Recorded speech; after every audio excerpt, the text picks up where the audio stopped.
What's up, everybody? Welcome back to another YouTube video. My name is Lance Clark, and today we are going to be talking about this little guy, the DJI Mavic Mini, and how well this performs for the working freelancer, professional person kind of thing. Whenever I post a video or something about this drone on my Instagram, I get comments, I get direct messages, tons of people asking me like, what drone did you shoot this on? Tell me more, teach me things, all this stuff about this little drone.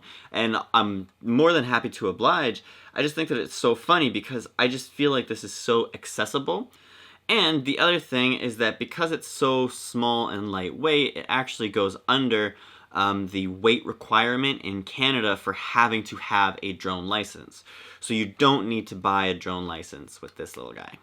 Obviously, having it fairly small and having it being under that weight limit does have a couple of limitations in itself. And those things I have found as a professional, I'm very conscious of them. I haven't actually been hindered yet, but I am very conscious of it. So mainly when it's very windy outside. It's actually really windy out today, and I was gonna go shoot this little drone video today, but I had to completely scrap that video idea because it's too windy for this drone to be able to handle, and that is 100% due to how small and light this drone is. I have flown it in 25-kilometer winds or so, and it's handled it very, very well. It does drain the battery a little bit quicker, and I do get this notification on my phone being strong wind warning, oh my god, it's the end of the world, kind of thing. So that happens, but it's never actually not been able to go forwards. The other thing that I have noticed is that if I'm trying to do a tripod shot with it, it's obviously drifting back and forth because the wind is blowing it. So if you're trying to do something just completely still, maybe doing a shot of yourself or something like that, and you're trying to be totally still with it, it's gonna move if it's very windy. So that's a creative limitation, I guess. Now, some of the positives about the small weight, form factor, things like that, is this just goes in my backpack. Easy, said and done. I know other people, they have a dedicated drone bag that when they're gonna do a drone thing, they carry that bag with them, but this can just fit in my backpack as is, works great, and everything fits in there. So I have a battery pack with 2 additional batteries as well as the controller, and all of this fits in the camera cube of my bag. Super easy, doesn't feel super heavy on my back or anything like that, so that's a big bonus if you're working as a running gun style filmmaker, professional person, which I am very much so that person.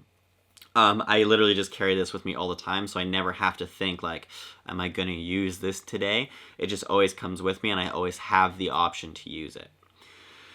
Now, most freelance video people are typically doing a lot of wedding work and stuff like that. This thing for weddings is killer. This thing is awesome for a wedding. As long as it's not super windy, obviously, but you can set it up, everything's turned on, up in the air, getting your shot, coming down in about 10 minutes. Depending on how particular you are and how easy you can get your shot, it takes about 10 minutes to get all of it. It's less than a 5-minute setup, which is absolutely fantastic because, as you may know, in a wedding scenario, you have to be pretty quick. There could be something happening at any time, and you're on a time limit. You're not just gonna go off and spend 6 hours trying to get the perfect drone shot. That doesn't really work with a wedding. So the times that I've used this for weddings is awesome. Now, the other thing that's really nice about this for videography is that it can set up just this very unique establishing shot.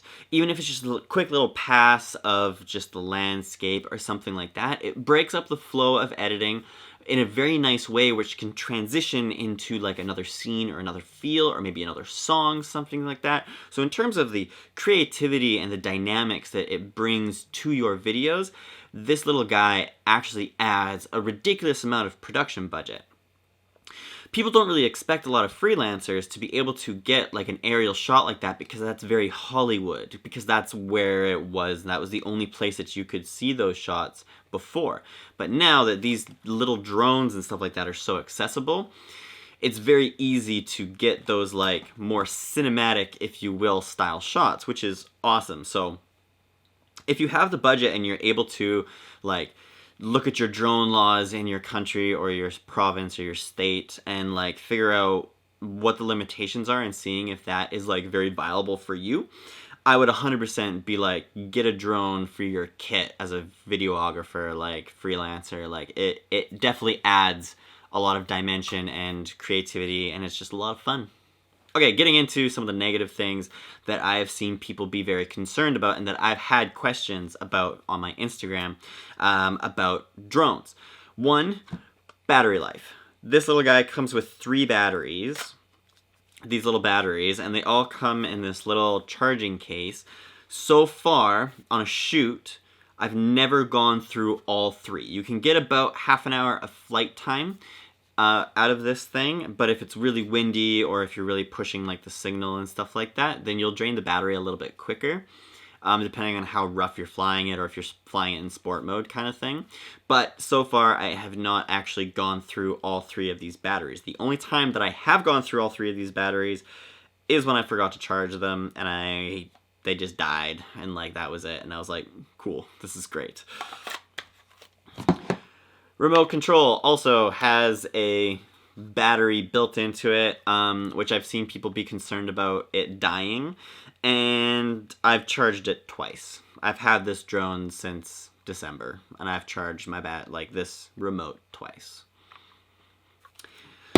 Other concerns that people have asked me about downsides about this drone because of the lightweightness on the Instagram things. I've said that too many times, I apologize. The fragility, is that a word? Yeah, sure. How fragile it is. Honestly, when you're holding it, it feels very flimsy. You feel like you want to be very, very careful. When I put it in my bag, I'm always trying to be like as careful as possible. I feel like I'm just gonna like snap these propellers all the time. So that's a little bit annoying that you can't just like throw it in and like stuff like that. It isn't a durable piece of equipment, I will say. Now, in terms of crashing, I have crashed this drone once. Flew it into a branch and it tumbled into knee-deep snow, to which I had to go retrieve it. A couple of the propellers were broken off, which was alright. No other issues with it. Took it inside, dried it off, put it over a heat register, and then it flew just fine. Still kicking today. So I wouldn't recommend crashing it, but so far it has survived 100% of its crashes in my case. One of the things that I have noticed, and I don't know if this is a common thing or if this is because I crashed it or like what, but I find that the gimbal actually gets stuck sometimes. So sometimes it will, like, I'll get a notification saying that the gimbal is stuck, and it's just literally not panning back and forth, and even just moving it like this, I can feel it rubbing up against something. So I'm kind of wondering, like, if maybe I moved it or if, like, something happened in that regards. Because it's kind of annoying, because when I'm going to set it up and then it's not working, then it takes longer, and then I could miss my shot, miss my opportunity, kind of thing. So I will say that that sucks. I don't know if other people have had that issue who've owned this drone, but it's something to be aware of, that because this is such a fragile piece of equipment, like, make sure you use this little cover when putting this back into your bag so that you don't hurt the gimbal. I wasn't using this. I forgot to tell this. I wasn't using this actually for a little while when I had my ND filters on it. Because I just kept the ND filter on it and I just put this in my bag, and I think that may have like compressed something or done something weird to it. It doesn't happen all the time, but it does happen. So make sure you use the cover. Make sure you're gentle with it as much as possible. Okay, ultimate downside of this drone for the freelancer, for the working professional, and that is photography. Unfortunately, this drone's photography skills aren't what you would hope them to be. Now, it takes very good photos, don't get me wrong. I have taken some beautiful photos with this drone, and I have edited those photos, and it has worked so far very, very well. I haven't done anything super extreme. I haven't done any photos of people with it, so I haven't like tried to do skin tones and try and like Photoshop their faces or anything like that. Haven't gone into that much detail yet. Mostly just been used for landscapey type photography. Now the reason why this thing kind of sucks for photos is it only shoots in JPEG. And that's all you get. You cannot shoot RAW with this drone. For some people, that may be like the make or break kind of thing. I've found that the JPEGs work really, really well. So that's kind of nice. I also haven't had to like blow them up to like huge sizes, like a 16 by 14 or anything like that, or a 14 by 16. Like, haven't had to do any of that kind of photography with this drone yet. And I don't know if I would actually use this drone if I got hired specifically to take photos of something with it. Simply because of that slight limitation of like, the quality's good, but it's not great. And it can't shoot in RAW, so you can only push it so far. So if I take the photo, everything looks okay, but then I bring it into editing, and the client wants me to change something, and it's unable to meet that change, that's where I think that's where it's like not really necessarily usable if you're getting hired specifically for drone photography. If you're getting hired for drone photography, go get your license, go buy a big fancy Mavic Mini Air 2 thing. Not mini. Anyways, yeah, so video, awesome.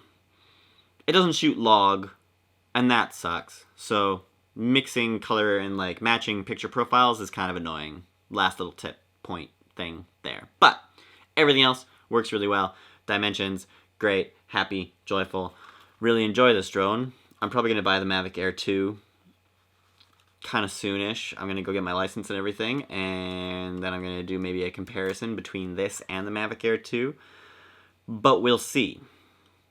I hope that you enjoyed this video. If you did, like and comment and subscribe, I guess. I just completely blanked. Wow. Anyways, hope you have a fantastic day. Hope you're all doing well. Peace.